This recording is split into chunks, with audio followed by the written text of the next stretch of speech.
And we're back in Inside the Ropes, and these days wrestling is filled with divas and knockouts and all this sort of stuff. But before there was divas and knockouts, there was Baby Doll. She blazed a trail throughout the NWA and the Crockett promotions with Dusty Rhodes, Ric Flair, and of course Tully Blanchard. It is the one and only, the Perfect 10, Baby Doll. Welcome to the show. Hello everybody. This is very cool. I'm very international today.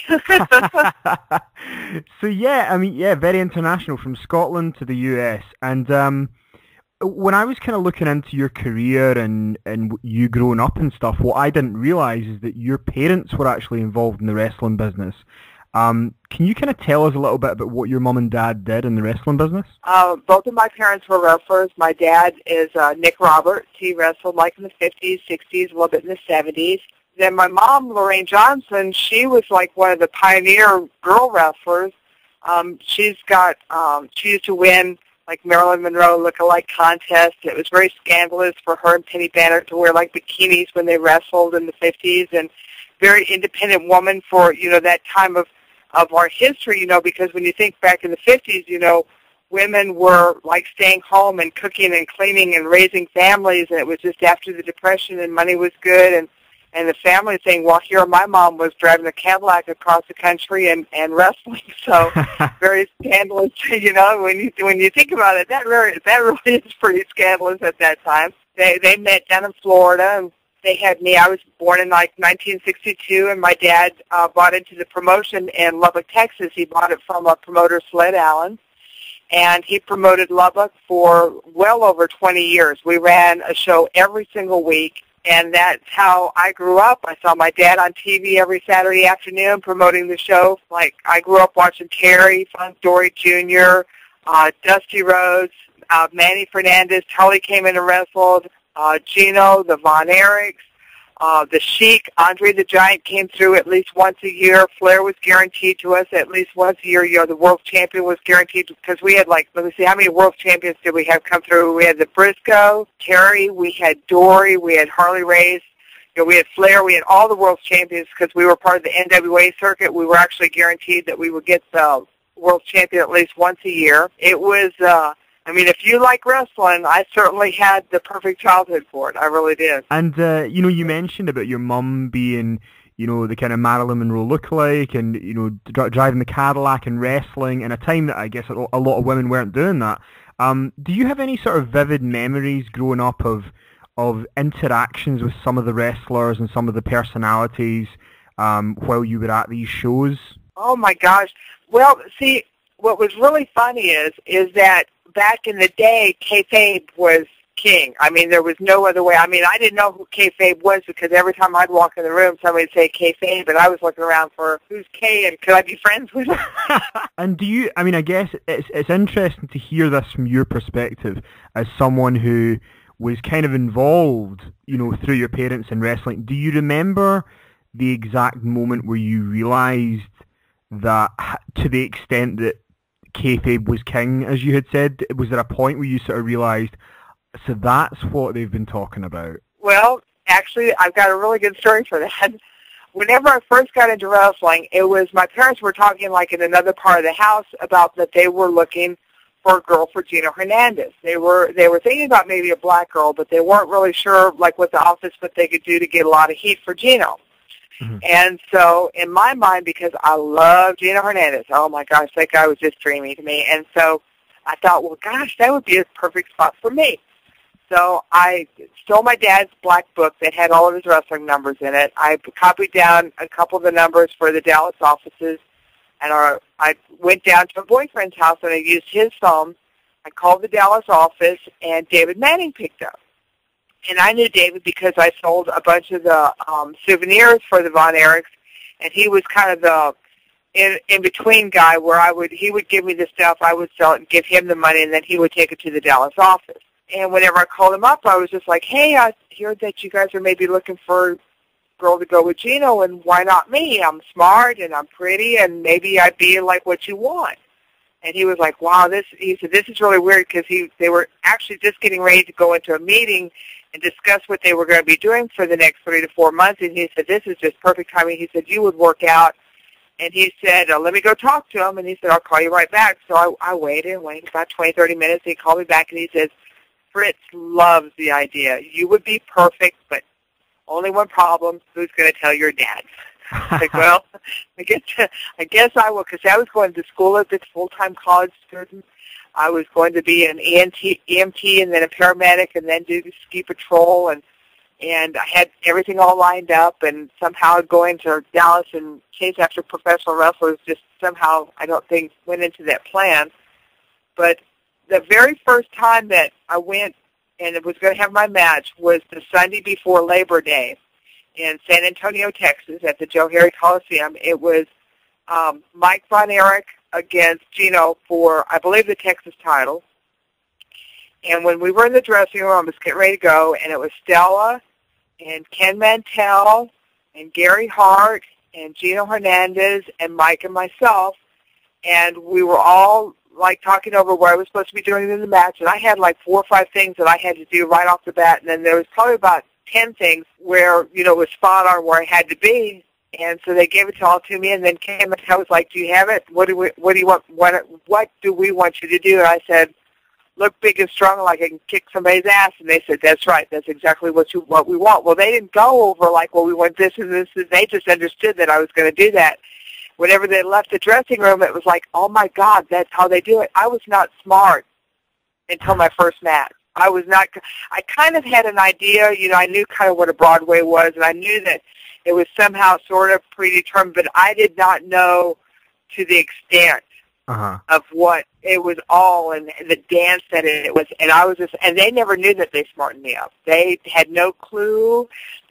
I wasn't going to let them know. I was just going to go out there and do what I was supposed to do. But it was really crazy because I had to go down the aisleway. I had to beat Stella up. I had to hit her with a lotus sock. I had to go up to the ring and like grab Mike's foot, jump up on the ring, duck down. It was just crazy, all the stuff I had to do, and it worked. And I did it perfectly, and I was scared to death, and I got over, and it was just, I mean, some things are just meant to be, and that was meant to be. And going back to you, because you're obviously remembered as a valet. That's kind of your premier thing that people remember you for. But when you were getting into wrestling, did you want to be a female wrestler, or did you want to be a valet? What was your kind of main goal when you went into it? I was very fortunate that I went in as a valet because as a wrestler, I was so big. You know, I mean, I'm like 5'10", about, you know, I range in like 190, 210, sometimes a little bit heavier, but my weight fluctuates. But usually a good weight for me is like 190, 200. And how many 5'10", 190-pound girls are floating around? I mean, I'm a big girl. Mm-hmm. And for me to stand up next to these little girls that are 5'5", 5'6", I'm going to kill them. So what did you think about when later on, I'm just curious, later on in the late 90s, Chyna, when she was in the WWF and she would have the competitive matches with the guys, I mean, I know she was obviously a lot bigger, but did you kind of disagree with her being part of the sort of men's division? Yeah, but look at what she had to do to her body to do that. I mean, how many steroids did she have to take to get bulked up to look like the phenom that she was? I mean, and now she's so screwed up that she can't put 2 sentences together, so the poor little thing, you know, I mean, that might have been what she wanted to do at the time, but look at what expense she had to go through. See, and during the 90s, my kids were little, and I just really didn't watch because I didn't agree with what they were doing to the girls. I think that they really exploited them between, like, PMS and Chyna and Sable and the whole thing. They really degraded women. Girls shouldn't have to show their ass crack to get themselves put over. Jake Roberts, one of the most kind of remembered athletes for his work in the ring, and a lot of people talk about how great he was with psychology and with promos and different things. So when you were traveling with him, was there any sort of particular pieces of advice or words of wisdom that he gave to you that you maybe took on to Crockett later on? Everything. I just soaked it up, from like walking to the ring to presence to like working cameras and different facial expressions. And it was crazy because I actually went to a Rod Stewart concert whenever I was working in Dallas, and I came back with a T-shirt that said "Cruel but Fair" on it. And Jake stole that because he says, "Oh, DDT, cruel but fair," and he had shirts made out of my shirt.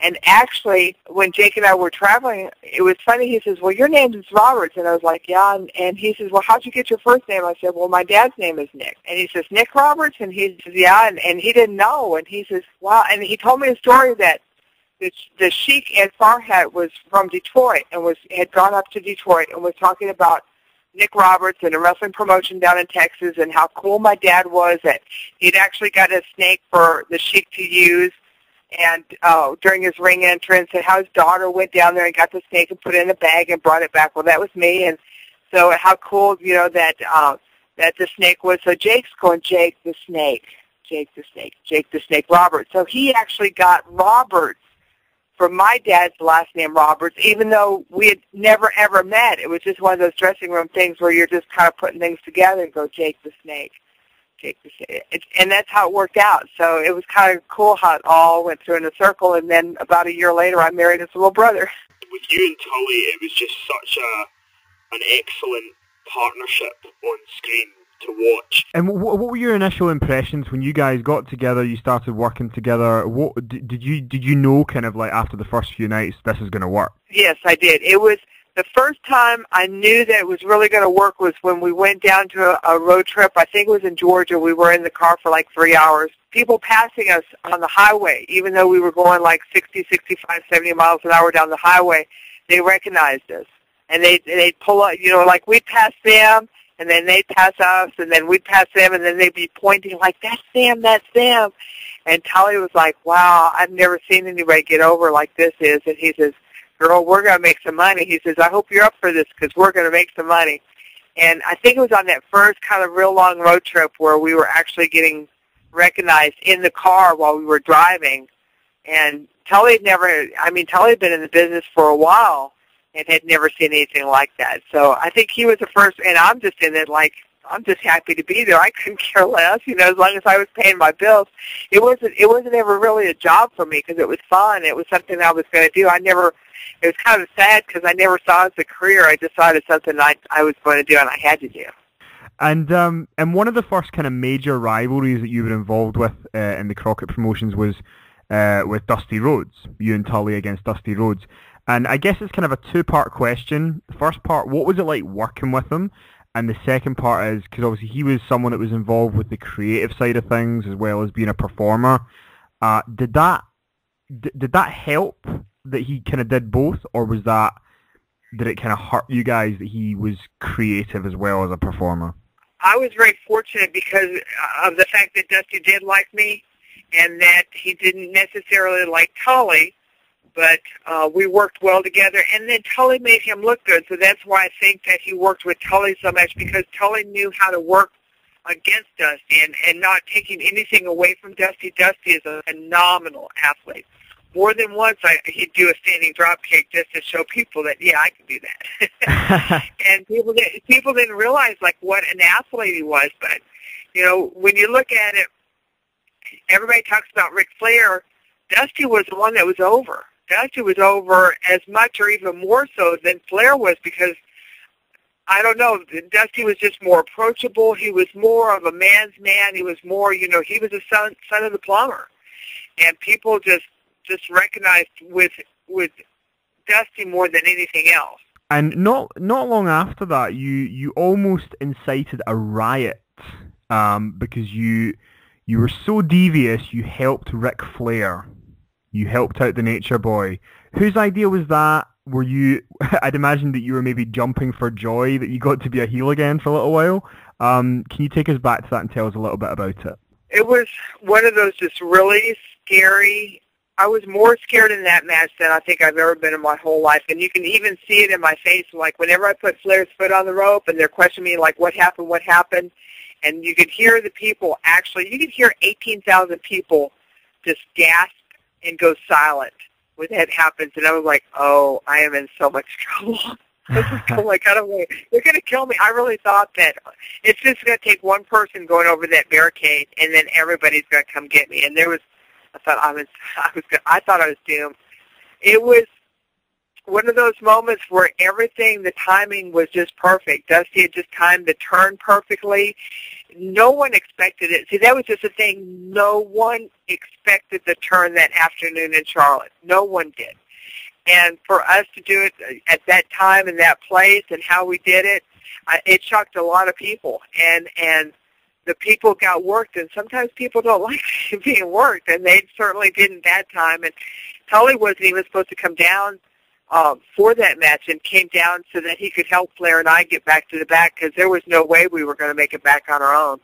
It was crazy, because the people were mad that we got them. What about wrestling? In terms of wrestling, since you've kind of been out of wrestling over the last kind of, I guess, almost 20 years, who in wrestling? I know that you'd said earlier on that you didn't really enjoy the period of the late 90s where women were just kind of getting their tits out every 5 minutes, but like what women have you watched over the years since that you've kind of thought they're really good? You know, I wish I'd kind of got to work with them. So I like Trish Stratus. She took it to like a different level back in the day. Like now with the girls, I love AJ. I don't know what it is about AJ, just the look on her face and how she sells a match. I really am a big fan of hers. The girls now, I like the Bellas. The Bellas are good. Really, the girls now, from Mickie James, from ODB, Velvet Sky. I love Velvet Sky. I love Jamie. Jamie's just so sweet. There's not a girl that isn't a star. There's just so many girls now and it's a really good opportunity for the girls too. And also, you know, you mentioned earlier on about the difference in what promoters are like nowadays, because it used to be guys like Bill Watts and Fritz Von Erich and Eddie Graham and all those sort of guys. And there's a promoter now who has come under quite a lot of heat from a lot of fans and the internet and stuff. And I just wondered if you had an opinion on Dixie Carter. It's not going to be bad, and it's not going to be good. I mean, she loves wrestling. See, that's the whole thing of it all. I think that she truly loves what she does, even though she may not have a clue as to the right way to do it. She's got that love and that passion for it, and I think that she overall wants to have an excellent product. I'm just not a big fan of Hogan, and I'm not a big fan of Bischoff just because of what their track record with business is. I mean, Hogan's great in the ring, but business-wise, he has a tendency to bring down promotions. And with TNA, you have to kind of look at their numbers and look at their show, and I want TNA to be successful. I don't want to have to choose. I don't know why I have to choose between like TNA or ROH or WWE. Why can't each of those groups have an awesome product where we can watch all of it if we want to? If you just want to watch WWE, well, then just watch WWE. Or if you want to watch TNA, that's fine. But if I want to watch all three, I shouldn't have to be made to choose between the three. You know what I'm saying? Yeah. And then with TNA, I want to see newer guys. I love Bully Ray to death, but if I see that show open up one more time with him saying, "Do you know who I am?" I don't care who you are. I want to see someone new. I don't want to see and God bless him, I don't want to see a 50-year-old Sting. I don't want to see Hogan. I don't want to see Dudley Boys. I saw those guys 20 years ago.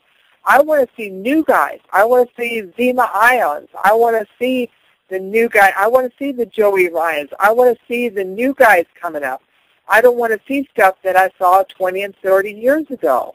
You know what I'm saying? I want to see something new and bright and different. And there's so many new stars that are out there.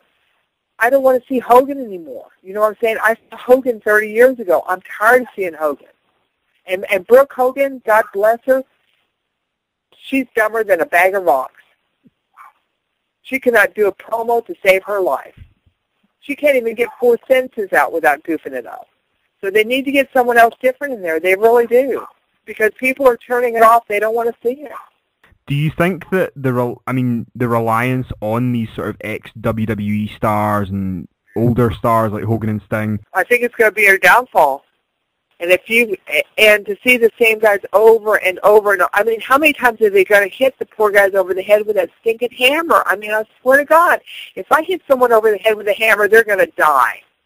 And have you had a chance to kind of, I mean, because it sounds from what you're saying that you do keep up with the current product and stuff. Have you had a chance to see any of the sort of recent WWE stuff, like maybe the, Bray Wyatt and things like that? I love it. They need to bring Jake in. Jake needs to be like the ringleader of all that. When you think about it, it's different.